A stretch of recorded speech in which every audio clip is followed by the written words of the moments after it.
On y va.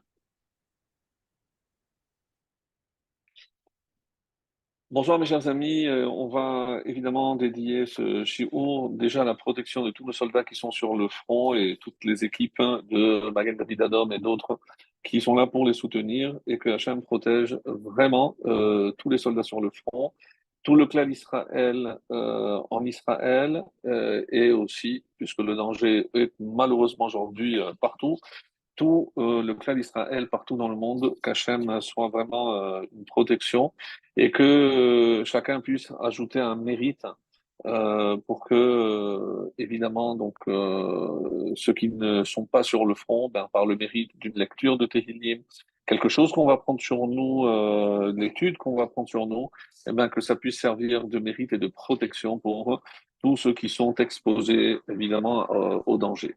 Alors, et évidemment, on prie très très fort aussi pour la libération de tous les otages sains et saufs, comme on ne sait pas à quoi s'attendre, en tout cas en espérant qu'ils soient encore en vie et que Bezrat Hashem, on puisse avoir de très très bonnes nouvelles en les retrouvant tous en bonne santé. Bezrat Hashem. Alors, nous arrivons à la quatrième paracha, la paracha de Vayera. Alors, j'aimerais d'abord et avant tout faire un parallèle entre la paracha de Lech Lecha et de Vayera. Vous allez voir qu'il y a un parallèle très intéressant. Alors, grosso modo, donc, on le fait des fois. Donc, pour savoir de quoi il est question, Vayera, c'est l'apparition de Dieu à Abraham, alors qu'il est, comme Rachid le précise en citant le Midrash, c'est le troisième jour de la Brit Mila. Et d'ailleurs, ça nous concerne tous, puisque ça fait partie des mitzvot d'aller visiter des malades, rendre visite à des malades. Et généralement, on se demande qu'est-ce qu'on peut apporter, outre notre présence, bien sûr, pour alléger le malade. Alors ici, Hachem nous donne une réponse, c'est ce qu'il faut apporter ce dont l'autre a le plus besoin. Et ici, de quoi Abraham avait besoin? C'est justement de pouvoir accomplir la mitzvah de Achnasat Orchim, sur laquelle on va s'arrêter quelques instants. C'est donc recevoir littéralement Achnasat, faire rentrer Orchim, des invités. C'est ce qu'on appelle en français l'hospitalité. Alors, nous essaierons de répondre à une question très intéressante, puisque ici, on va lui annoncer la naissance de Yitzhak, donc on sait qu'il a 98 ans. Est-ce que on pense qu'il n'a jamais fait d'hospitalité avant cette paracha dans l'Ech Lecha? Peut-être qu'on n'en a pas parlé, mais c'est vrai que il est clair que c'est dans la nature profonde de Abraham de recevoir des invités. Alors évidemment, son souci n'était certainement pas, on ne se euh, restreignait certainement pas à une nourriture matérielle, mais c'est surtout spirituel. On avait déjà expliqué, c'est que lorsque la personne avait terminé de manger, il lui proposait de remercier Hachem, ce qu'on appelle Birkat Hamazon. La personne qui ne voulait pas était censée payer son repas et celui qui remerciait Hachem, eh ben, il n'était pas contraint de payer sa nourriture. Vous allez me dire, oui, mais est-ce que ça fonctionne? Est-ce que c'est une façon de faire connaître? Est-ce que... Mais la question se pose d'une manière générale. Est-ce que lorsque je pousse quelqu'un à mettre les tefilines, est-ce qu'il le fait sincèrement? Est-ce que ce n'est pas un peu sous la contrainte qu'il le fait? Peu importe. Une mitzvah, même sous la contrainte, est une mitzvah. Et il a remercié Hachem. Alors, est-ce qu'il est complètement, on va dire, sincère ou pas? Peu importe, une mitzvah, même sans kavana, elle a été accomplie, elle compte. Donc, peut-être pas comme si elle est faite avec toute la concentration et toute la sincérité et le cœur qui doivent forcément accompagner l'accomplissement d'une mitzvah, mais cela compte tout de même. Alors, la question est intéressante parce que c'est évident qu'Abraham avait déjà ce comportement auparavant. Mais pourquoi la Torah va tellement insister précisément au début de notre paracha et de quoi parler juste la fin de l'Ech Lecha, c'est la Brit Mila. Comme si on avait voulu mettre en association, en quelque sorte, ce qu'on appelle en hébreu la smichut, la juxtaposition pardon, entre la Brit Mila et Arnasat Orchim. Donc, on ne voit pas clairement comment les deux thèmes peuvent être liés. C'est ce qu'on va essayer d'élucider tout au long de notre cours ce soir. D'autres questions intéressantes qu'on va essayer de répondre, c'est on va aboutir, comme vous le savez, la fin de cette paracha, mais en avant, cette dixième et dernière terrible épreuve, celle où Dieu demandera à Abraham d'élever en holocauste, d'élever en offrande son propre fils. Et auparavant, donc justement, j'avais dit que j'allais essayer de faire un parallèle entre l'Ech Lecha et la paracha de Vayera. Et on va voir qu'il y a plein de points communs, comme si c'était une répétition, que Vayera était une répétition de l'Ech Lecha. En sachant que qu'est-ce qui sépare les deux? C'est ce qu'on a dit, c'est précisément la Brit Mila. Comme si tout ce qui avait été accompli avant n'avait pas le même impact, et maintenant on va tout reproduire, mais cette fois-ci, après avoir accompli la mitzvah de la Brit Mila. Et la question sempiternelle, pour ainsi dire, comment se fait-il que nous ayons des traces et des affirmations de nos Chachamim que les Avot, et en particulier Abraham, avaient accompli toutes les mitzvot? Alors, comment expliquer que la seule qui n'avait pas accompli, c'est justement la Brit Mila? Alors, on a donné plein de réponses à cette question. Donc, on va essayer de voir ensemble aussi ce point-là.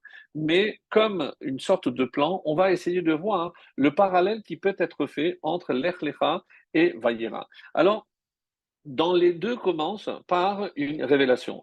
Vayomer Hashem lech lecha, c'est la première fois que Dieu s'adresse à Abraham pour lui dire lech lecha, va vers toi, va vers ton moi profond, etc., avec toutes les explications. Donc c'est une première révélation. Et qu'est-ce qu'on voit ici? Vayera Hashem, Dieu est apparu à Abraham. Donc vraiment, c'est incroyable, mais c'est la même chose. Par la suite, qu'est-ce que Dieu a promis à Abraham? Plein de choses. Entre autres, c'est une progéniture. Et encore une fois, au début de Vayera, qu'est-ce que les Malachim, en tout cas un des Malachim, un des anges, est venu annoncer à Abraham justement qu'il aura un enfant. Donc là, on voit qu'il y a encore un parallèle. Par ailleurs, donc dans la paracha de l'Echlecha, Sarah est enlevée par l'Égypte. Ici, elle sera enlevée par les Pélishtim. Donc, elle est enlevée dans les deux parachiotes. Il y a l'enlèvement de Sarah.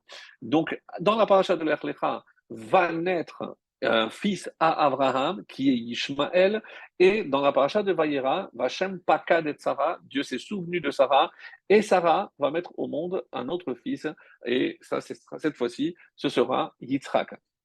Donc, si on continue, il y a également le fait que Hagar a été déjà chassée une première fois dans l'Erlecha, et cette fois-ci, lorsque Sarah va voir le comportement ignoble, pour ainsi dire, de Ishmaël, elle ne va pas hésiter à demander à son mari de chasser aussi bien Ishmaël que sa mère, et c'est ce qui va se passer. Par, par ailleurs, on va voir donc aussi un comportement, d'une part, il y a Satorchim également, on va voir le comportement vertueux de Abraham et on va mettre en opposition l'attitude, une conduite immorale alors qu'il avait suivi tous les enseignements de son oncle et son maître Abraham. On va voir ici que Lot ne va pas suivre malheureusement son exemple. Et on avait vu, il s'était installé à Sédom, ici on va le voir, etc. Donc il va aussi faire Nasat Orchim, mais on va aussi voir les deux extrêmes dans l'hospitalité. Donc comment Abraham reçoit ses invités et comment Lot va recevoir ses invités. Donc là, on arrive déjà aussi à un très très beau midrash qui parle du début du début de la paracha, de comment Abraham a reçu ses invités.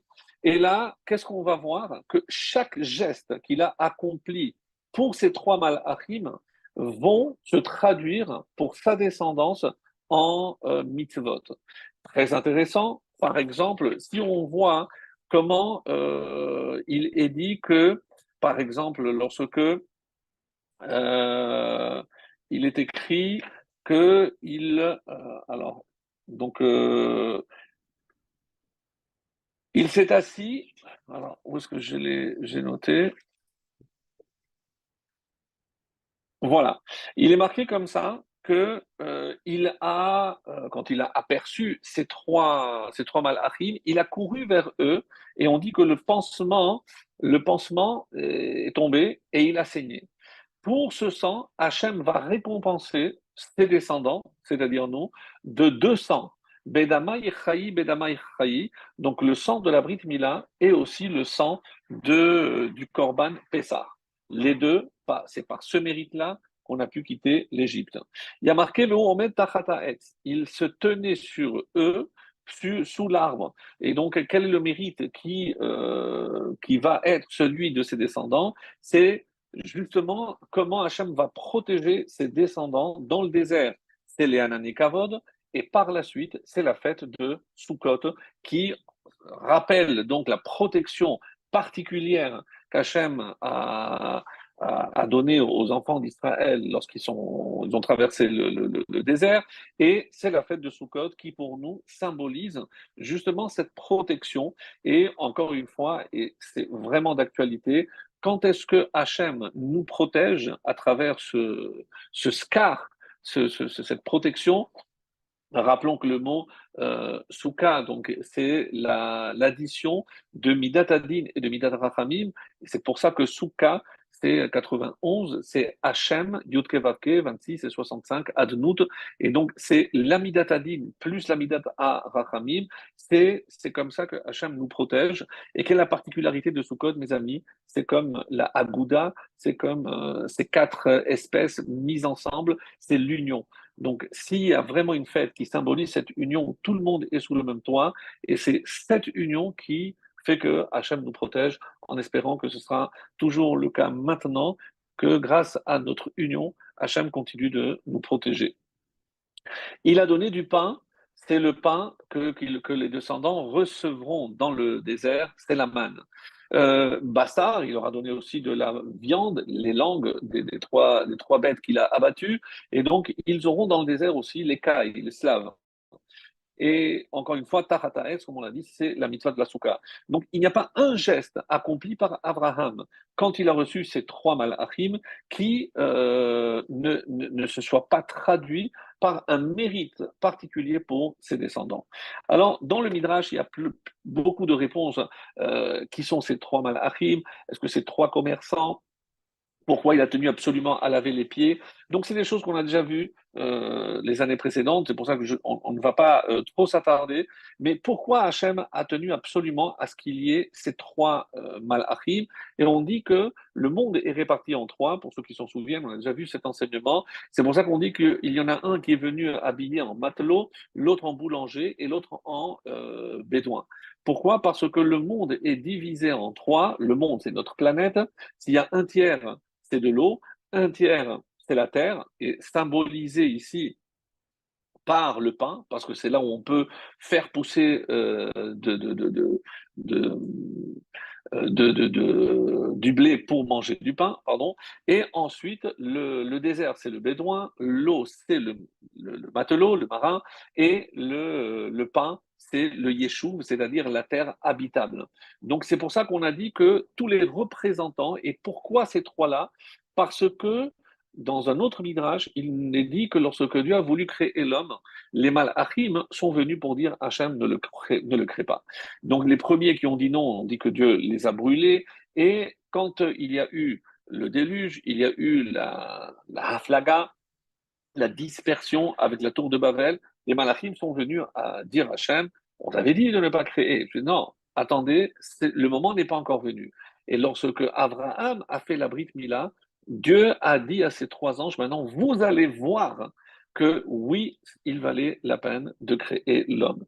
C'est-à-dire que Abraham vient justifier la création de Adam. Rappelez-vous un midrash qu'on avait dit. Alors, si Abraham avait tellement la possibilité de créer, alors pourquoi Dieu n'a pas commencé par Abraham? On dit parce que comme Hachem savait que le premier homme devait fauter, et donc si Abraham avait fauté, personne n'aurait pu venir réparer.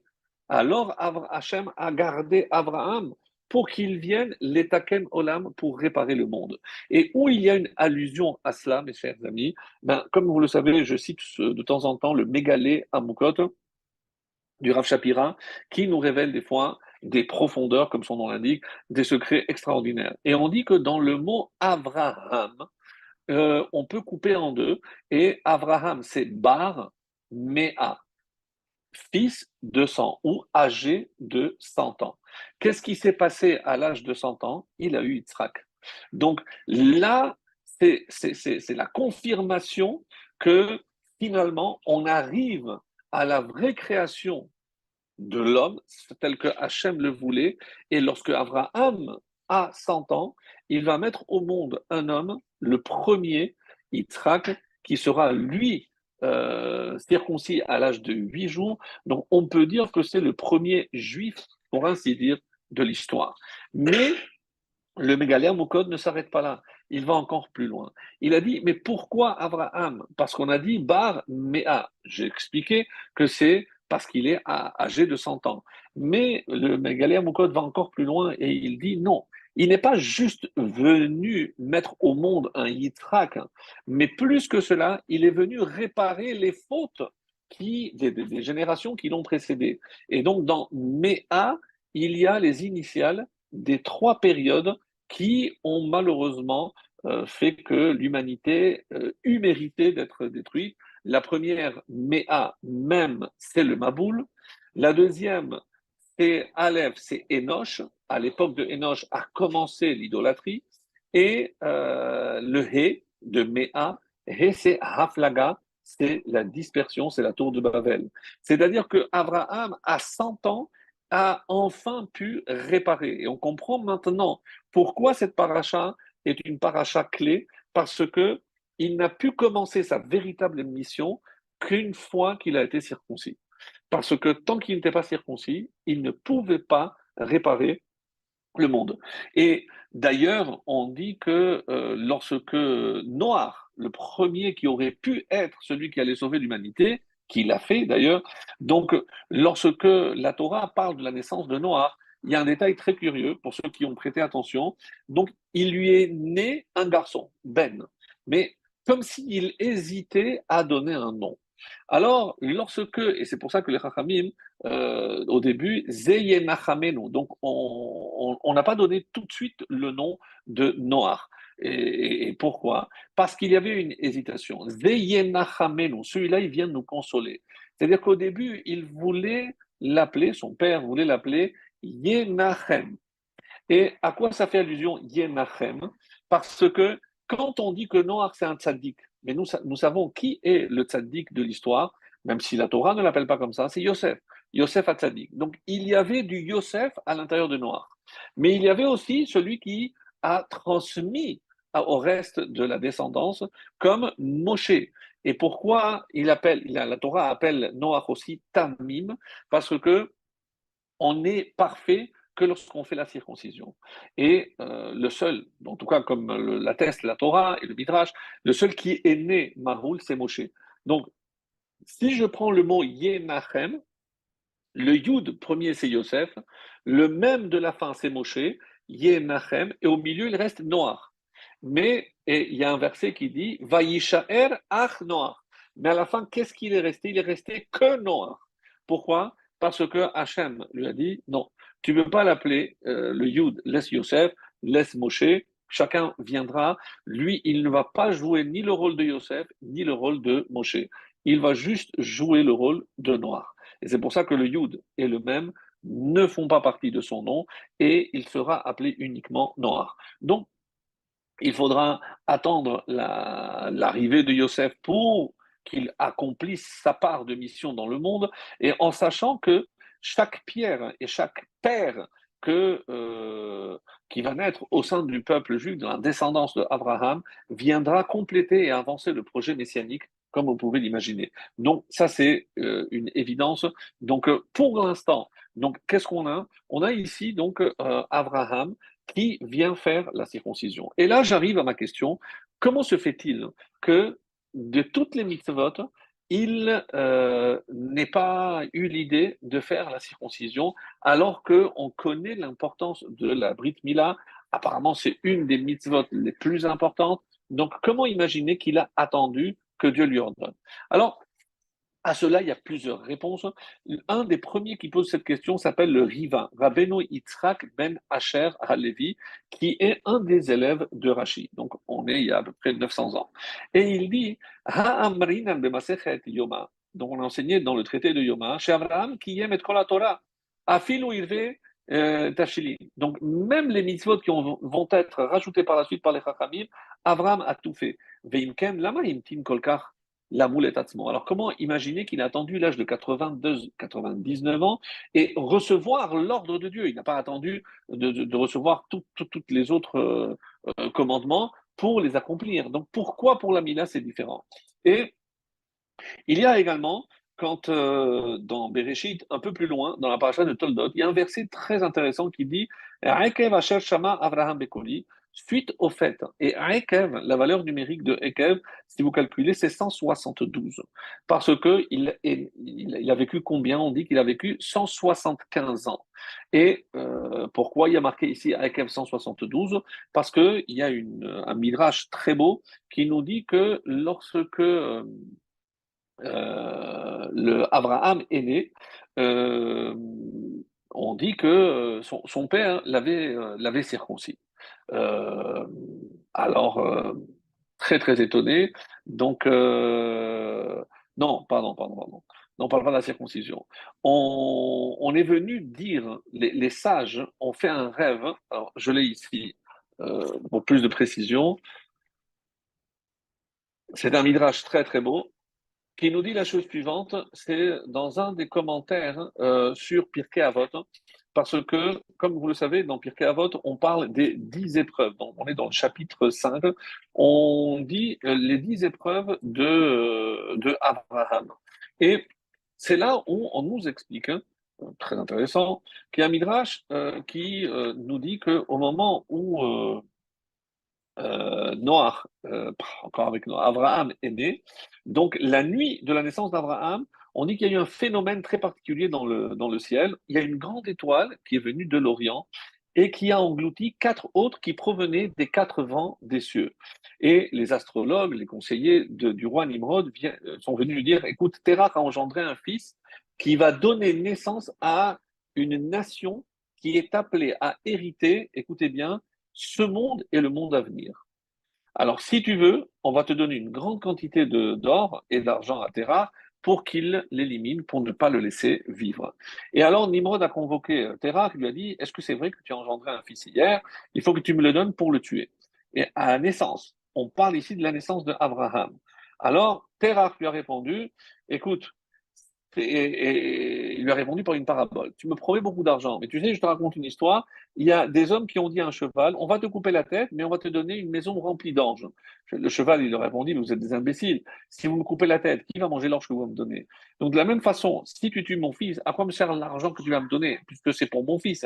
Alors, il lui a dit, oui, c'est vrai que j'ai un fils, mais il est mort. Ah bon? Il lui a dit, oui. Je te parle alors de celui qui est vivant et non de celui qui est mort. Qu'est-ce qu'il a fait, Terah?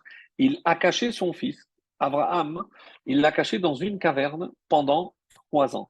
Qu'est-ce qu'il a fait? Il a pris l'enfant d'une servante, Terah, il l'a amené devant le roi Nimrod et ils ont tué ce bébé, croyant que c'était le fils d'Abraham. Qu'est-ce qu'il a fait pendant ce temps-là à Kadosh Baruch Hu? Il a nourri le petit d'huile et de farine pendant ces 3 ans. Et au bout de 3 ans, comme ça raconte le Midrash, il est sorti de la caverne et il a contemplé les montagnes, les collines, les mers, les fleuves, et il a commencé à se poser les questions, mais qui a créé le ciel, qui a créé ceci au bout de 3 ans?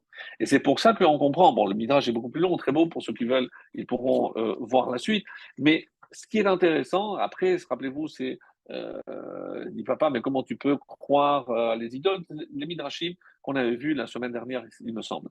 Donc, en tout cas, maintenant je comprends pourquoi le mot Ekev 172, parce que pendant 3 ans, il était dans la caverne, donc il ne s'est pas posé les questions, il n'a pas recherché Hachem. Et même s'il a mis du temps à trouver Dieu, mais le fait de commencer à le chercher, on considère qu'il a servi Dieu pendant 172 ans. Et c'était très intéressant, parce que ça veut dire que même lorsqu'il servait d'autres, les montagnes, le ciel, le soleil, etc., même si on peut imaginer que c'est de l'idolâtrie, mais comme il était à la recherche de la vérité à laquelle il va finalement aboutir, et c'est pour ça que Dieu se révélera à lui, eh ben, on considère que c'est comme s'il servait Hachem. Donc quelqu'un qui est en quête de vérité, même si il fait quelques déviations et il est dans l'erreur, mais comme il est dans une quête de vérité, eh ben, on va lui compter ce temps qu'il consacre à la recherche de la vérité comme un temps où il a servi véritablement Hachem. Donc c'est ce qui est grandiose et c'est ce que le texte nous enseigne par rapport à Abraham. Alors, le verset, donc on est dans le chapitre 26, le verset 5, qui dit Abraham Bekoli. Suite au fait qu'Abraham a écouté ma voix, Vaishmor, et il a observé, Nishmarti, mitzvotai, chukotai, vetorotai. Alors on dit, mais mitzvotai, chukotai, quoi, les chukot, le traité de Yoma, dans la page 28b, nous dit Amarav, ki yem Abraham avinu et kol Torah kula. Donc c'est Yoma 28b. Chez Neymar, on cite ce verset pour nous apporter la preuve qu'Abraham, puisqu'il est écrit mitzvotai, toutes les mitzvot, il les a accomplies. Mitzvotai, chukotai, amarlo Rav Shimi, bachia ve'ema. Alors, pourquoi tu ne dis pas qu'il a fait que les Sheva mitzvot de Noir, plus la Mila, puisqu'il a été ordonné? Amarlo imken, qu'est-ce que c'est mitzvotai alors? Chukotai, torotai. Amarlo Rav Shimi, non. Mitzvotai, chukotai, Sheva, ça ne suffit pas. Imken mitzvotai vetorotai lamalia. Alors pourquoi on précise? Amarav veitema, il y en a qui disent que c'est Rabashi. Yem Avraham Avinu afilo eruveta shelim. Il a tout fait, même les mitzvot de Rabanan. Et alors, chez Neymar, torotai, achat Torah shebirta, ve achat Torah shebealpe. Donc il a fait toutes les mitzvot. Donc là, la question est d'autant plus forte. Pourquoi? Parce que comme a posé la question le Riva, Rabbi Yitzhak ben Asher, alors pourquoi il a attendu pour la Mila?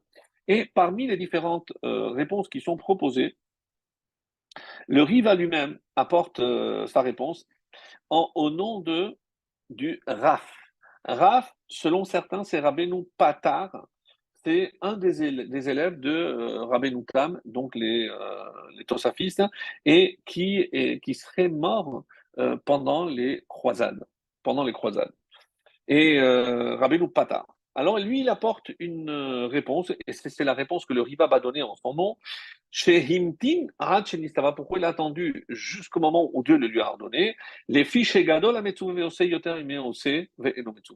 c'est ce principe que la récompense est plus grande celui qui fait parce qu'il a eu l'ordre de le faire que celui qui fait même s'il n'a pas reçu l'ordre. Pourquoi? Vehiksha alze, Rabbeinu Shimshon Michran Landan, Imken מדוע לא קיים מצוות פריעה שלא הייתה עתידה להסתוות עד יהושע, ואברהם לא יהיה מצווה עליה בחייו. לכן נראה לו לפרש שלא קיים מצוות מילה עד שנסתווה. Alors, une réponse qui vient se rajouter à la première, je passe sur les détails, qui לא רצה לחבול בעצמו, parce qu'il n'a pas voulu porter atteinte à son corps.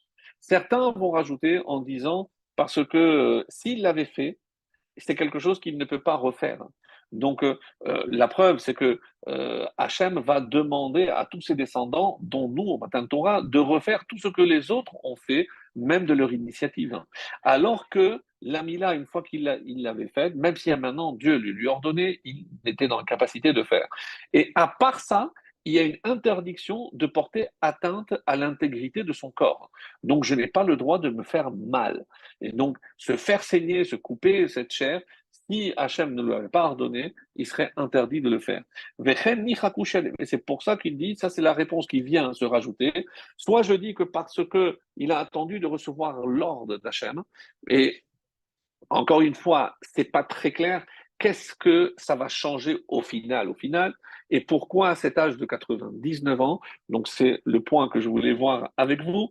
Mais avant cela, il y a un passage qui est rapporté au nom de Rabbi Yosef de Pazanowski. Il a écrit un livre qui s'appelle Pardes Yosef. Et c'est un commentaire sur les parachiotes en 5 tomes. Et, et sur la paracha de l'Ech Lecha, en parlant de la Brit Mila, il rapporte ceci. Rabbi Elazar ben Azaria. Rabbi Elazar ben Azaria nous pose une question concernant, ça n'a apparemment rien à voir avec la Mila, c'est la mitzvah de Hakehel. Rappelez-vous, c'est qu'à la fin de la 7e année, à la fin de Sukkot, il y avait la mitzvah de Hakel où tout le monde devait venir écouter le roi qui lisait le livre de Devarim, entre autres. Hakel et Ha'am, Ha'anashim, Hanashim ve'ata, les hommes, les femmes et les enfants. Alors, Ha'anashim, les hommes, ils viennent pour apprendre, s'ils vont écouter. Hanashim ba'ot lishmoa, les femmes, même si elles n'ont pas l'obligation d'écouter, d'étudier, mais elles viennent pour entendre aussi. Ve'atar, mais alors par contre, pourquoi les bébés? L'iten sachar les médianes, pour donner un mérite à ceux qui allaient les apporter, puisque Hachem leur a demandé de les apporter, donc en ramenant maintenant les enfants, ils allaient un mérite. Mais Amar Rabbi Yoshua ben Hanania, mais il va poser une question, Tamour, pourquoi? Parce que de toutes les façons, si le mari vient et la femme vient, mais qui va laisser les enfants? Donc, obligatoirement, on aurait ramené les enfants. Donc, de toutes les façons, ils auraient ramené les enfants. Donc, la question qui se pose, alors pourquoi Hachem leur donne? Et c'est ce qu'il rajoute. Rabbi Yoshua ben Hanania a dit, Ashrecha Abraham Avinu, bienheureux toi, Abraham Avinu, chez Rabbi El-Hazar Yatsa Mechalatzecha, parce que Rabbi El-Hazar sort de ta descendance. Alors, qu'est-ce qu'il veut dire là? Pourquoi? Parce que maintenant je comprends, regarde, pourquoi Abraham a attendu de recevoir l'ordre de faire la Mila? Parce que Gadol HaMetzouvé, pour avoir un mérite particulier, parce que maintenant il va le faire parce que Dieu le lui demande. Et comme on a vu ici, que Rabbi Elazar ben Azaria a expliqué pourquoi la Torah nous demande de faire venir les enfants, pour nous donner un mérite supplémentaire. De toutes les façons, on les aurait ramenés. Mais Hachem a voulu donner une récompense supplémentaire. Maintenant, tu les ramènes parce que Dieu te l'a demandé, pas parce que tu n'avais pas le choix. Et donc, tu auras une récompense pour cela. Donc, ça, c'est pour revenir sur cette explication. Alors, il est clair que la mitzvah de la Mila a une place très prépondérante dans la Torah et dans toute la littérature, puisque on va nous dire pourquoi on fait la Mila, parce que la Torah nous demande, c'est Ubayom Hashemini, Yimol Besar Orlato. Donc le huitième jour, il faut circoncire le prépuce de son enfant. Alors, il y a ici je ne sais pas si vous avez entendu, tout le monde a entendu parler de Mark Twain. Bien, donc c'était évidemment un des grands écrivains dans les années 1900.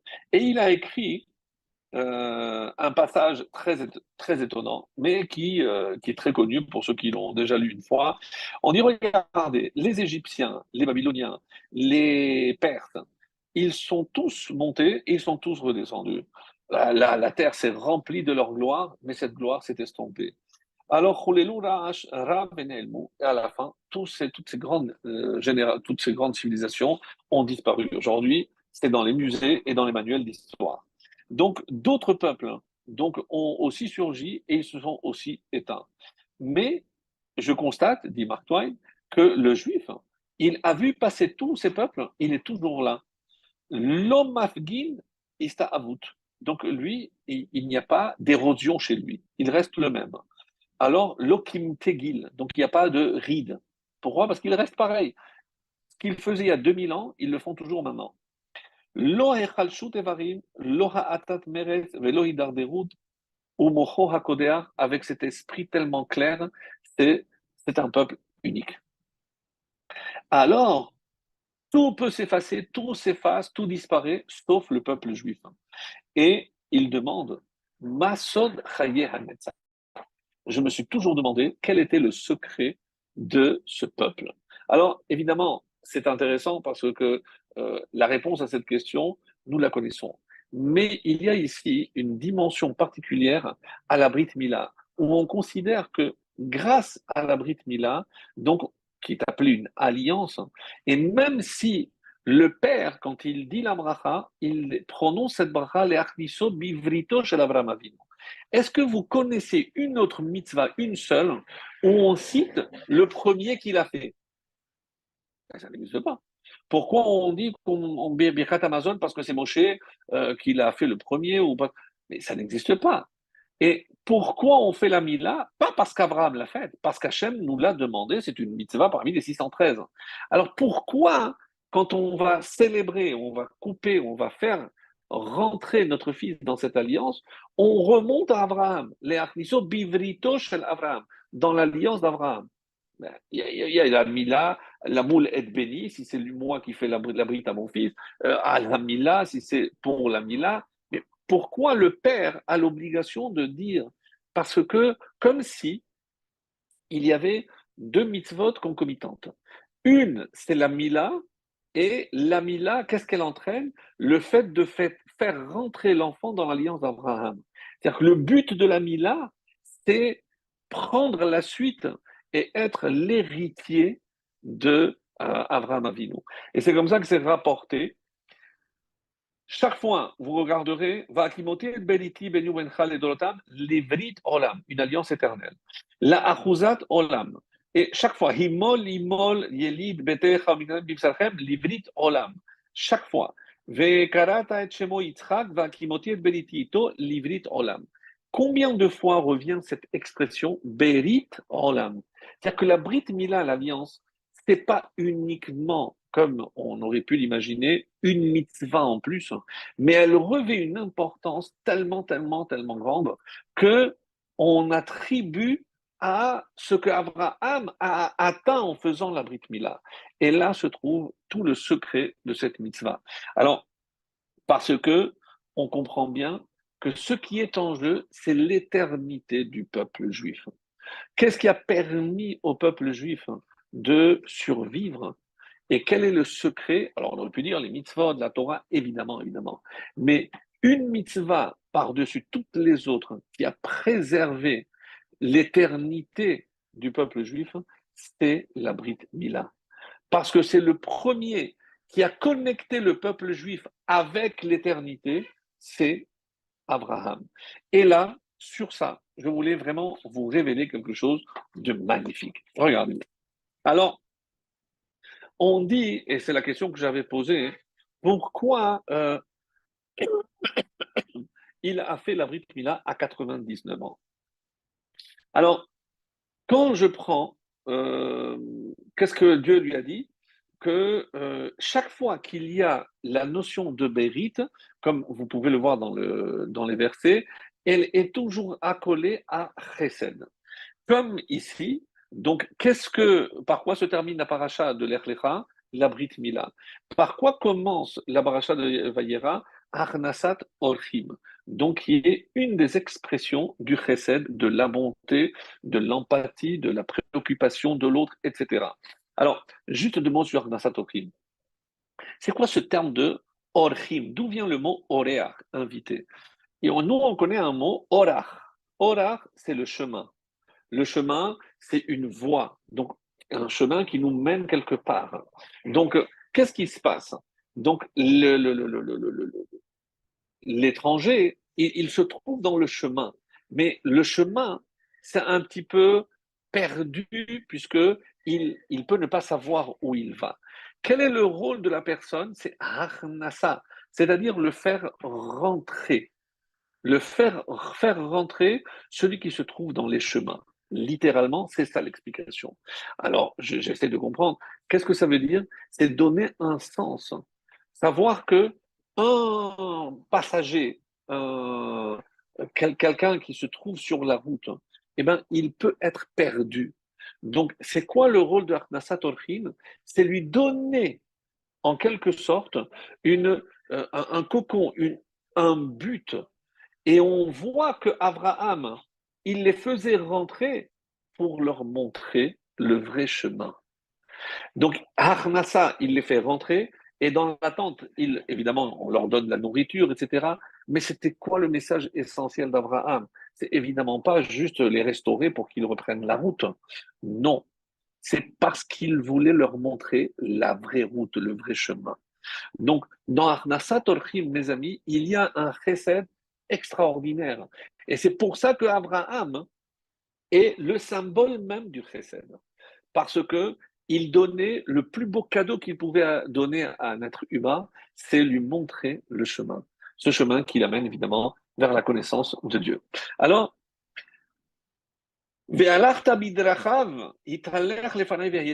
donc, c'est où tu vas, dans ces chemins. Donc, quelque part, le rôle du juif dans ce monde, c'est pas juste éclairer le monde, c'est montrer le chemin, la voie qui nous mène vers la connaissance de Dieu.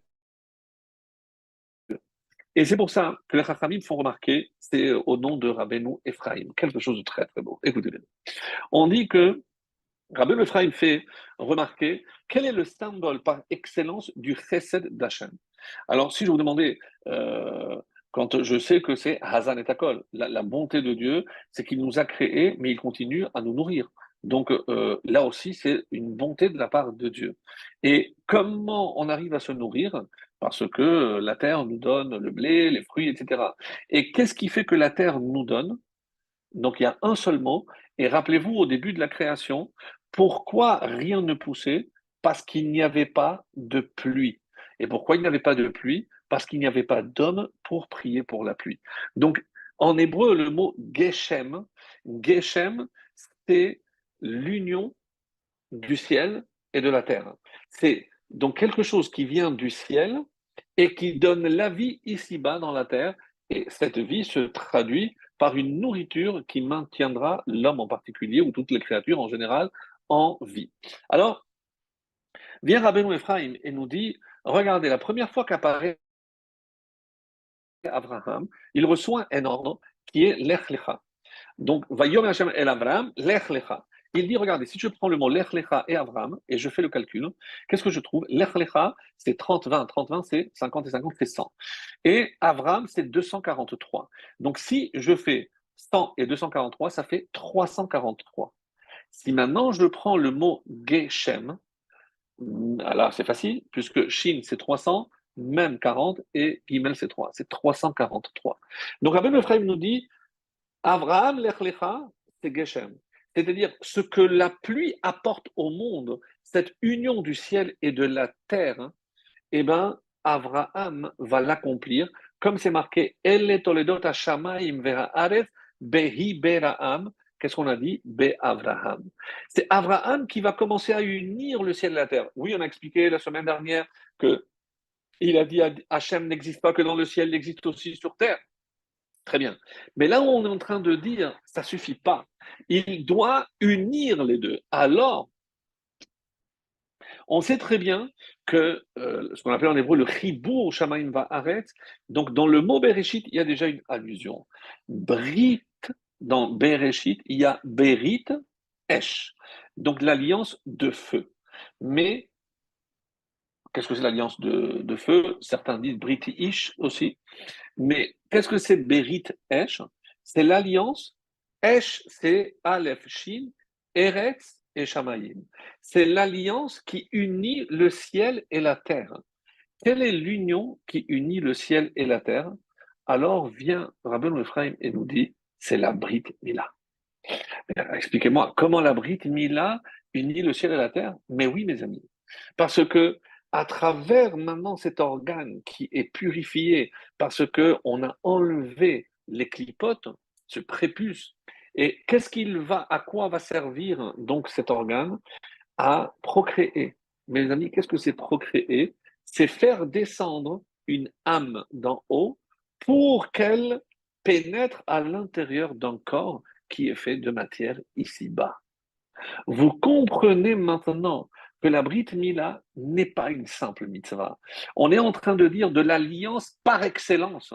Et il va encore plus loin, toujours Rabbi Ephraim, il nous dit, regardez, dans la paracha de Nitzavim, quand on dit là-bas, la Torah n'est pas au travers de la mer, n'est pas dans le ciel, pour que tu dises, qui va monter dans le ciel pour nous la faire descendre? En hébreu, mi ya'ale lanu hashamayma. Qui va nous faire monter au ciel? Eh ben, la réponse à cette question, qui va nous faire monter au ciel, c'est les initiales de ce verset. Mi ya'ale lanu hashamayma. Mi, c'est le même. Ya'ale yud, lanu anu, c'est le lamed. Hashamayma, c'est he. Même yud, lamed, he, mi, la. Donc, et c'est encore plus fort, parce que si je prends, ça c'est les initiales, si je prends maintenant la fin de chaque mot, mi c'est yud, ya'ale he, lanu vav, hashamayma he, yud ke, vav ke, Hashem. C'est-à-dire, il y a une connexion entre Mila et Hashem, parce que c'est à travers la Mila qu'on connecte Hachem, parce qu'on est en train de connecter le ciel avec la terre. Et pour terminer, la cerise, parce que je trouve que c'est très beau, c'est que, qu'est-ce qu'on vient de dire? C'est que il y a donc l'union du ciel et de la terre. Mais qu'est-ce qui manque pour les unir? Alors, je fais la valeur numérique du mot Shamaïm et la valeur numérique du mot Eretz. Ça faisait longtemps qu'on ne faisait pas, mais vraiment, c'est magnifique. Eretz, c'est facile, donc 200, 90 et un 291. Shamaïm, Shin 300, deux fois même, deux fois 40, c'est 80, plus le Yud 10, donc c'est 390. Maintenant, j'ai dit, qu'est-ce qui manque? 390 moins 291, mes amis, ça donne 99. Qu'est-ce qui sépare, qu'est-ce qui sépare le ciel de la terre? 99. Et qu'est-ce que Rabbeinu Ephraim nous enseigne? C'est pour ça que Abraham a attendu l'âge de 99 ans pour faire la Brit Mila, parce que c'est exactement ce qu'il faut pour unir le ciel et la terre. On peut le dire de plusieurs façons. Unir le ciel et la terre, c'est faire descendre Yudke Vavke ici-bas, c'est-à-dire dévoiler la présence divine ici-bas. Et c'est pour ça qu'on dit que le prépuce, c'est comme s'il voilait la lumière. Donc c'est le Moël, quand il fait la Mila, il pense aux lettres du nom de Dieu qu'il dévoile, etc. Donc il y a des choses extrêmement profondes. Mais tout ça pour vous dire que la Mila n'est pas une mitzvah comme les autres. Brit Esh, le premier mot de la Torah fait allusion à cette mitzvah extraordinaire qu'est la Brit Mila. Et on comprend pourquoi le premier homme qui se soumet à la volonté d'Hachem, eh ben, il va accomplir cette mitzvah à l'âge de 99. Et quand je parle et que je fais cette mitzvah à mon fils, Leachniso bivrito shel Avraham Avinu, mon fils, tu sais maintenant quel est ton rôle, ben comme Abraham, c'est unir le ciel et la terre. Et c'est pour ça qu'Abraham ne pouvait pas faire de son initiative, parce qu'il n'aurait jamais atteint un but aussi élevé s'il n'avait pas été ordonné, comme on vient de l'expliquer partout ailleurs. C'était vraiment extraordinaire, vraiment extraordinaire. Ouais. Alors, euh, et c'est ce qui explique aussi, si on pouvait répondre à Mark Twain, c'est quoi le secret de ce peuple? Eh ben, c'est le secret de son éternité. Parce que c'est l'alliance par excellence qui a octroyé à ce peuple extraordinaire que nous sommes son éternité. Et donc, parce que, encore une fois, vous avez dit, oui, mais nous, on finira, oui, mais par la Brit Mila, et j'ai fait naître d'autres âmes, parce que grâce à la Brit Mila, évidemment, que les âmes qui vont descendre viennent de très haut, donc je unis le ciel et la terre, et je perpétue, et c'est comme ça que le peuple juif est éternel. Donc, Nenatzéar, on parle beaucoup de victoire, mais Nenatzéar, c'est Netzar, c'est l'éternité. Parce que il faut vaincre pour atteindre l'éternité, vaincre le mal, vaincre toutes les forces qui s'opposent au dévoilement d'Hachem. Et comme si quelque part, cette lumière qui est en train de se dévoiler, eh ben, toutes les forces du mal maintenant convergent et on voit l'extension de ce mal partout en Europe, dans le monde entier. Mais vous croyez qu'ils en ont à faire quelque chose de ce petit bout de terre ou même des habitants? Non, mes amis, on ne se trompe pas de bataille. La bataille, c'est contre le mal, contre le dévoilement. Et c'est pour ça que c'est tellement important que chaque soldat sur le front et derrière le front, c'est-à-dire nous, eh ben, on sait qu'on est en train de terminer avec Amalek, parce qu'on est en train de tout effacer, effacer le mal absolu. Et si les nations, c'est comme ce qui est marqué pour le temple, si les nations savaient le bienfait que le Beth Amikdash avait comme effet sur le monde entier, c'est exactement la même chose, mes amis. S'ils savaient que la lutte que nous menons, c'est pour toute l'humanité, parce que tant qu'il reste ces racines du mal, eh ben, la lumière divine ne peut pas se dévoiler. Donc cette guerre, c'est oui, c'est la lumière contre l'obscurité. Et c'est grâce à la Brit Mila et à ce mérite extraordinaire qu'on y parviendra. Alors, je voudrais maintenant aborder, puisque on avait promis de parler aussi de la dernière partie, euh, c'est-à-dire la Hakeda. Alors, c'est vrai que c'est un petit peu étonnant ce que je m'apprête à vous dire. Alors, mais avant cela, j'aimerais revenir sur l'intervention de Abraham pour essayer de sauver. Alors, on a dit que lui, c'est le chesed. Et donc, il y a à ce moment-là cet endroit, ces villes qui incarnent l'antichesed par excellence, c'est la ville de Sédom et de Gomorrhe. Alors, il y a une explication, je ne sais pas si vous l'avez entendu, pourquoi Abraham s'est tellement donné corps et âme dans cette négociation pour essayer de sauver ces villes-là.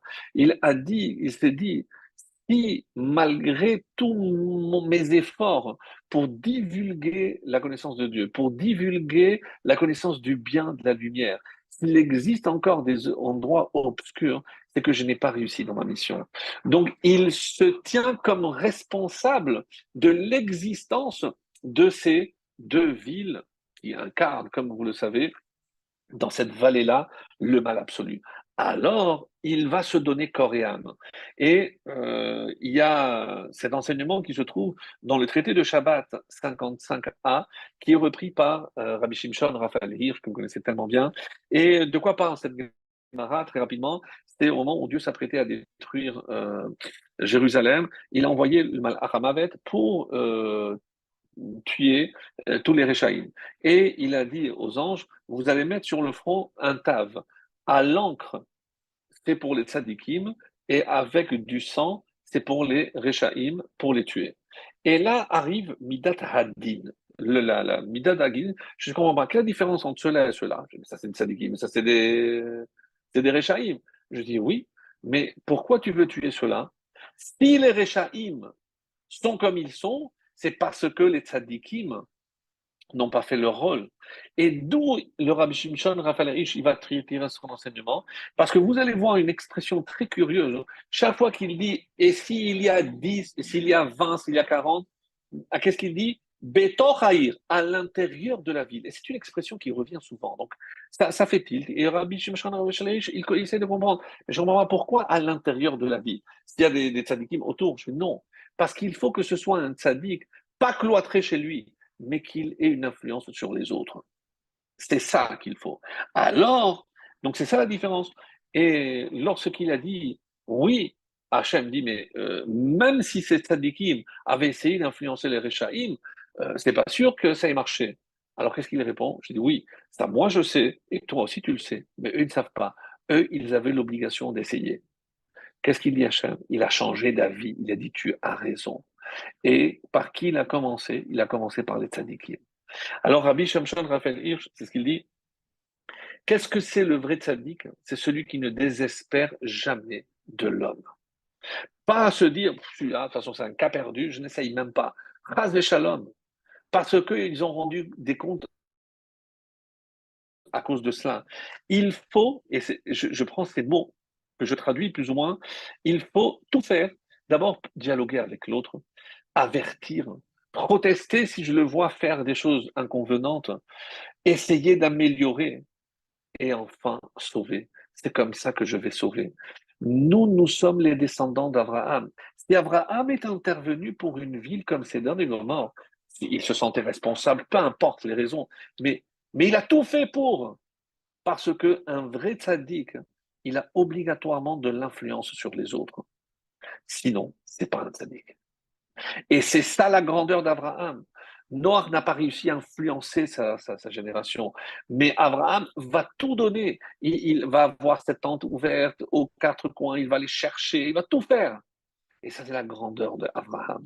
Alors, maintenant qu'on a donné ce petit détail, euh, dans cette paracha, il y a quand même un paradoxe. Alors, on voit d'un côté Abraham Avinu, l'homme charitable, comment il reçoit ces trois anges comme des princes, alors qu'il pense que c'est des Bédouins, des Ishmaélim, des commerçants, et il doit se dire, mais par une chaleur pareille, s'ils sortent, c'est que vraiment ils sont attachés à l'argent, c'est pour ça qu'il a voulu nettoyer, comme on a expliqué, etc. Mais il va aussi intervenir pour sauver Sodome et Gomorre, donc on va voir la bonté d'Abraham jusqu'où elle va, mais il va aussi faire une alliance avec Avimelech. Avant le chapitre de la Hakeda, de la ligature, donc il fait une alliance avec Avimelech, donc le roi de Beersheba, là-bas, du territoire des Pélishtines, et il va accepter enfin de donner son fils comme un holocauste. Alors Abraham, on va voir, il va essayer par tous les moyens par un dialogue, vraiment un échange assez sévère et dur avec Hachem, de sauver Sodome et Gomorrhe. Et une fois qu'Hachem, et c'est ça que je voulais vous montrer, à la fin de la discussion, et c'est ça ce qui vraiment attire notre attention, quand il termine de parler, de négocier, il y a marqué Vayeler Hachem. Hachem est parti. Parti. La traduction, comme Rashi va essayer parce que c'est tellement choquant que Rashi essaye de donner une explication. En fait, quand il avait terminé sa plaidoirie, comme ça qu'il dit Rashi, donc c'est comme si l'avocat de la défense, ben, le juge quitte le prétoire, puisqu'il a fini, donc il quitte le bed din, le prétoire. Et Kacher qu'il a les daber à Abraham, les daber sévèrement, il a parlé durement à Abraham. Ve Abraham chav l'imkoman. Et Abraham est retourné l'imkoman à sa place. À sa place. Alors, qu'est-ce que ça veut dire? Les commentateurs se posent la question que ça veut dire il est revenu à sa place. Il est resté le même. Il est resté le même. Et ce que j'ai envie de vous dire maintenant, donc, nécessite vraiment une ouverture d'esprit, parce que nous, on a toujours, et ça va casser peut-être, encore une fois, des clichés qu'on avait, Abraham, le pilier du Chesed, donc il va tout faire pour sauver Sodome et Gomorrhe, mais est-ce que c'est bien? Est-ce que vraiment il a eu raison de le faire? Et on peut discuter, on peut voir tous les commentaires, et donc c'est pour ça qu'il y a des Mefarshim qui disent, que ça veut dire qu'il est revenu à sa place? Plein de commentateurs disent, ça veut dire qu'il est resté le même. Il est resté le même quoi? Hachem lui est apparu. Donc Abraham aurait dû prendre conscience de quelque chose qui a mis beaucoup de temps à se mettre en place dans le raisonnement de Abraham.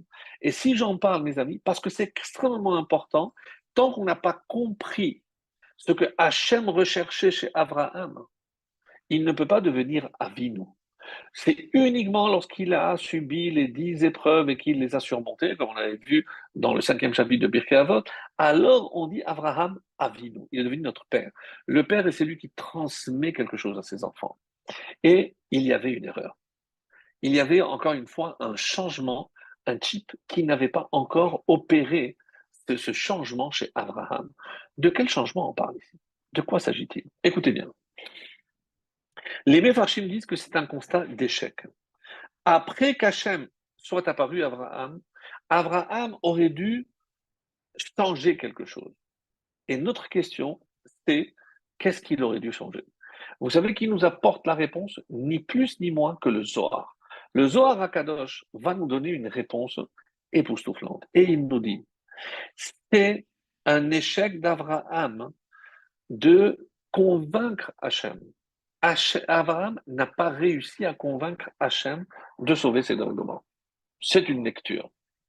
Et le Zohar rajoute, parce que il aurait dû aller jusqu'au bout. Comme qui? Comme Moshe. Si véritablement, parce que la question qui se pose, pourquoi Hachem annonce à Abraham qu'il s'apprête à détruire Sodome et Gomorrhe? Alors on va dire, parce qu'il attend qu'il prie pour eux. Donc il a fait ce que Hachem attendait de lui, comme Moshe, lorsqu'il a dit, laisse-moi, Dieu dit à Moshe, je vais détruire ce peuple. Il a dit, non, non, non, si tu détruis, Mechenina misifrecha. Et c'est ce que le Zohar va dire. Abraham n'est pas allé jusqu'au bout. Il s'est retiré. Il a dit, il n'y a pas d'injuste, eh ben, il n'y a rien à faire. Alors, tu peux accomplir ta sentence. Et Noah n'a pas réussi à sauver le monde du déluge. Abraham n'a pas réussi à sauver Sodome et Gomorrhe de la destruction par le soufre et le feu. Gofrid Vaesh. Alors, évidemment, vous allez dire, mais c'est pas le même cas de figure, etc. Tout ce que vous voulez. Mais on continue. Et pourquoi donc Hachem annonce à Abraham la destruction de Sodome et Gomorrhe? Parce que Hachem a choisi Abraham pour qu'il enseigne, pour qu'il puisse apprendre à ses enfants et surtout à toute sa descendance, comme le texte le dit, qu'est-ce qu'il doit enseigner? La justice et la droiture. Donc, à Yachar vers Chesed. Donc, la droiture, et c'est pour ça que de là, le mot Israël, et la justice. Alors, Hachem dit, sache que tout compromis. Et regardez comme c'est d'une actualité vraiment époustouflante. Sache que tout compromis avec le mal est une compromission, donc un échec. Avec le mal, il n'y a pas de compromis. Donc, qu'est-ce qui se cache derrière ça? Est-ce que Abraham, moi je savais qu'il n'y avait pas de juste, mais je t'ai laissé faire parce que c'est ton rôle, parce que tu es censé prier, c'est très bien. Mais quand il s'agit du mal, est-ce qu'on ne peut pas lire ici à travers ces lignes? Est-ce que c'est la volonté du Zohar? Est-ce que c'est les Mefarshim qui essaient de nous faire comprendre que Abraham n'aurait pas dû intervenir pour sauver le mal absolu, c'est-à-dire l'anti-Chesed? Sodome et Gomorrhe doivent être absolument détruites parce que c'est le foyer du mal. Et avec le mal, on ne négocie pas. C'est la leçon d'Abraham. Donc on va aller plus loin. Donc Abraham apparemment n'a pas compris ce message. Donc, et il va implorer Dieu pour qu'il épargne ces villes. Qu'est-ce qu'il ne comprend pas? Qu'est-ce qui n'est pas clair? Abraham est resté le même. Il est resté charitable, il est resté chesed. Mais même le chesed, et il y a quelqu'un qui va l'apprendre à ses dépens, c'est Shaoul. Celui qui se montre miséricordieux ou qui fait montre de pitié avec les cruels, il finira par être cruel avec des gens qui ont de la pitié. On dit que ça se rapporte à Shaoul. Il a laissé en vie Agag. Regardez ce qui va se passer. Il va détruire toute une ville de Kohanim, la ville de Nov, parce qu'ils ont hébergé David lorsqu'il fuyait devant le roi Shaoul parce qu'il essayait de le tuer. Donc, jusqu'où on peut aller? On n'a pas le droit de se montrer miséricordieux, ni montrer de signes de faiblesse, ni de pitié à l'égard du mal, à l'égard de Amalek.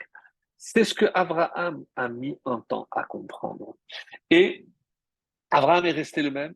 Il n'a pas compris peut-être la leçon qu'Hachem essayait de lui transmettre. Et on va voir ce problème à deux occasions pour montrer que Abraham a dû régler quelque chose en lui. Le premier, c'est lorsqu'il a été contraint de choisir entre l'amour du prochain et l'exercice de la justice et de la morale. C'est comme on vient de le voir. Quand, quand la Sarah va voir le comportement immoral de Ishmaël, elle n'a pas, il n'y a pas d'hésitation, tu dois chasser la servante de son fils. Et qu'est-ce qui a marqué? Ça déplut aux yeux d'Abraham. Hachem est obligé d'intervenir pour dire à Abraham, écoute Sarah, parce qu'il reste charitable. Il voit Ishmaël, c'est son fils aussi, etc. Et le deuxième point, c'est l'immoralité de la ville de Avimelech, où il va être contraint de dire, dis que tu es ma sœur, etc. Et comment il va conclure une alliance avec quelqu'un de pareil. On ne peut pas négocier avec des êtres cruels. Et si vous voyez la juxtaposition, qu'est-ce qui a marqué juste après? Vachem Nisat Abraham. Après que Abraham ait conclu une alliance avec Avimelech, il y a la Hakeda, la dernière épreuve. Pourquoi cette juxtaposition? Évidemment on veut nous enseigner quelque chose, mais quelque chose, mes amis, pour lequel il faut vraiment ouvrir les oreilles. Qu'est-ce qu'il veut dire? Juste avant, juste avant, lorsque vous prenez le verset, oui, le verset juste avant la Hakeda, il y a un mot qui, qui veut tout dire, mais qui veut aussi. Regardez ce qui a marqué. Donc, nous sommes le chichi, la fin du chichi. Vaïta Eshel Biver Sheva, Vaïkra Sham. Donc, il a planté un arbre là-bas, euh, euh, une auberge, comme certains disent. Vaïkra Sham, et il a là-bas, il a donné le nom de Dieu, Beshem Hashem, Kel Olam. Qu'est-ce que c'est Kel Olam? Le Dieu de l'univers, du monde. Juste après, qui a marqué, Vayago Avram Be'eretz Pelishtim, il est resté dans la terre des Philistins. Yamim Rabin, Rashi va dire, il n'aurait pas dû. Il n'aurait pas dû s'étendre là-bas. Il va rester plus de temps dans les Eretz Pelishtim qu'à Hebron, 25 ans, ici 26 ans. Et juste après, Vayach ala devalim haele, Vachem nitat Abraham. Alors je vais te mettre à l'épreuve. Pourquoi? Qu'est-ce qui s'est passé? Et les mots sur lesquels ici les Chachamim s'arrêtent, quel Olam, le Dieu de l'univers. Qu'est-ce qu'il n'avait pas compris? Pour Abraham, c'était le Dieu pour le monde entier. C'est le Dieu de l'univers.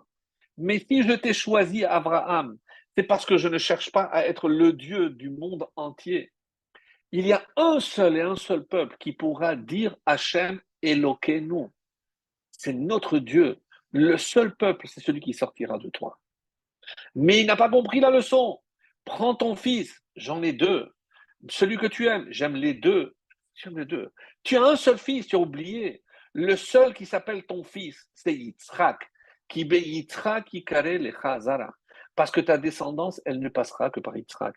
Donc ce chesed, cette extrême bonté, a failli perdre Abraham. Parce que lui-même, il a dit, mais pourquoi tu me promets un enfant? J'ai déjà Ishmaël. Je dis, non, Ishmaël ne peut pas hériter du monde. Le monde, si je le mets entre les mains d'Ishmaël, regarde autour de toi ce qu'il est capable de faire. Il le détruit. Je ne veux pas, je veux quelqu'un, Altikre Banaïr et la Bonaïr. Mes enfants, qu'est-ce qu'ils doivent être? Des bâtisseurs. Ils ont une morale, ils construisent, ils accordent de l'importance à la vie, ils ne glorifient pas la mort. Hazve shalom. Qu'est-ce que je vais faire avec Ishmaël? Qu'il glorifie la mort? Tu n'as pas compris, Abraham, c'est pas ce que je cherche. Et écoutez bien, Abraham, Yitzhak et Yaakov, c'est ça le Dieu, je veux qu'on dise le Dieu d'Abraham, de Yitzhak et de Yaakov. Éloqué Israël. Je ne veux plus qu'on dise le Dieu du monde, parce que le monde m'a démérité. Il ne me mérite pas, dit Hachem à Abraham. Alors cesse, Abraham. Tu ne peux pas continuer à te considérer comme le porte-drapeau de l'universalisme. Non, c'est pas ce que je cherche. Tu n'as pas compris, Abraham. Et c'est ce qu'il dit. À partir d'Abraham, je veux instaurer une histoire nouvelle, pas l'histoire universelle, même si l'histoire universelle est évidemment attachée à l'histoire du peuple juif. Mais à partir de toi, Abraham, c'est une nouvelle ère, c'est une nouvelle histoire, c'est un nouveau peuple. On oublie tout ce qu'il y a eu. J'attendais que tu répares toutes les erreurs, mais pour fonder le peuple qui va me représenter sur terre. C'est ça ton rôle, Abraham. Et alors, Abraham, Yitzhak et Yaakov, c'est ça ce que je cherche. Abraham, il n'a pas compris que le monde avait démérité la présence d'Hachem. Dieu veut attacher son nom à un seul peuple. Et c'est pour ça, mes amis, que il fait vertu. Et Esav, comment il veut s'approprier le nom de Dieu? In God we trust. Qu'est-ce qu'ils en ont à faire? Et Ishmaël, comment il s'approprie? Allahu Akbar, même pour commettre les pires des ignominies. Mais ils font ça au nom de Dieu. Mais vous êtes sérieux? Mais comment ils peuvent imaginer qu'Hachem veut associer son nom à de tels actes de barbarie? Vous rigolez? Abraham, comment tu as pu imaginer un seul instant que Ishmaël pouvait être cet héritier? Tu n'as rien compris. Et si tu n'as pas compris, alors peut-être que alors tu, Yitzhak, je n'ai plus besoin. Quoi? Qu'est-ce que vous avez dit? Vous avez entendu? Oui, tu n'as pas compris la leçon. Abraham, tu dois enseigner à tes enfants la justice et la morale. Qu'est-ce qu'on incarne ici dans ce monde? Parce que dès que le peuple juif, qui est censé être justement l'exemplarité dans la moralité et dans la justice, lisez un peu les prophètes. Qu'est-ce qui se passait ici en Israël lorsque tous les prophètes viennent dire que Jérusalem va être détruite parce qu'il n'y avait plus de justice, il y avait de l'injustice qui régnait partout. Si vous ne jouez pas votre rôle, alors j'ai plus besoin de vous. Donc, il est vrai qu'avec Abraham, on assiste à une révolution. Mais quelle est cette révolution? Il faut cesser de croire que parce que Hachem a laissé Adam en vie, que Hachem a détruit le monde, mais en laissant Noir. Hachem a puni la génération du déluge, de la tour de Babel, en les mélangeant, mais en les laissant en vie. Donc finalement, c'est un Dieu très gentil. Donc peu importe ce qu'on fait, Au final, il va être très gentil. Il faut qu'on cesse d'être pardonné au nom de la miséricorde divine. Ça, c'est pas de chez nous. Abraham, il faut que tu comprennes que il faut mériter que le nom d'Hachem soit attaché au nôtre. Et le temps est arrivé de créer un nouveau peuple. Et c'est pour ça que je te donne la dernière chance. C'est pour ça qu'il lui dit, Karna, de grâce, prends ce fils. D'autres explications, mais dans ce que je suis en train de dire là, je dis, c'est la dernière chance.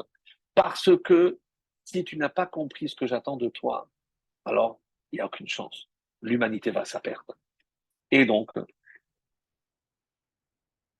comment tu peux, comme il a dit, il a osé dire, puisse Ishmaël vivre devant toi? Mais je ne cherche pas l'universalité, je veux un peuple unique. Ce peuple unique, et alors, si tu veux t'inscrire comme un être humain dans l'univers et pas comme un père dans l'histoire, je ne peux pas te garder. Si c'est comme ça, alors tu sais quoi? Prends ton fils, donne-le en offrande sur l'autel de l'universalisme, parce que tu n'as pas compris. Et qu'est-ce qui a déclenché? C'est pour ça que ce détail est, mes amis, c'est le plus important. Comment on est arrivé là? Abraham prend Ishmaël et prend Eliezer. Eliezer qui descend de Ham, et Ishmaël de Shem. Donc il se dit, eh ben, on va accomplir une mission pour Dieu ensemble. Quand ils arrivent devant la montagne, ils se tournent et ils demandent à Ishmaël. Donc c'est pas un détail anecdotique. Tout ce qui est dit ici est crucial, d'une importance vraiment cruciale. Il dit, qu'est-ce que vous voyez? Il lève les yeux, on voit une montagne. Il se tourne vers Yitzhak. Yitzhak, qu'est-ce que toi tu vois? Je dis, papa, je vois, parce qu'il y avait un nuage, et je vois la montagne de Dieu. À quel moment Abraham a compris le message que ni Ishmaël ni Eliezer pouvaient continuer cette histoire? Quand il leur a dit, restez ici avec l'âne. L'âne, Hamor Homer, vous êtes trop attaché à la matière, vous ne pouvez pas vous élever. Mon fils, viens en avance. Donc l'histoire du peuple juif commence lorsque Abraham et Yitzhak marchent ensemble. Vayelechu shenehem yardav. Ils ont compris quel était le rôle. Et c'est pour ça quand ils arrivent là-haut, le malheur dit, maintenant que je sais que tu as compris, tu n'as plus besoin de toucher ton fils.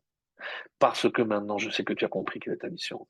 C'est comme ça qu'il dit, Abraham, il comprend enfin que le chemin qu'il doit réaliser, c'est le chemin du peuple juif. Et ils allèrent ensemble, voyez les Rouchenem Yardav, c'était dans la même idée, unis pour servir Hachem. Qu'est-ce que l'ange dit? Là-haut-là n'est plus nécessaire. Et c'est ça, ne touche plus à ton fils. Il faut qu'il reste pur. Et c'est comme ça, ouais, c'est incroyable, c'est comme ça que l'histoire du peuple juif commence. C'est comme ça que l'histoire du peuple juif continue. Et c'est comme ça que nous, les descendants d'Abraham, Yitzhak et Yaakov, on verra cet aboutissement où Abraham reviendra, il sera fier de voir que tout ce qu'il nous a transmis, eh ben, on l'a maintenu jusqu'à que la lumière divine éclaire à nouveau le monde.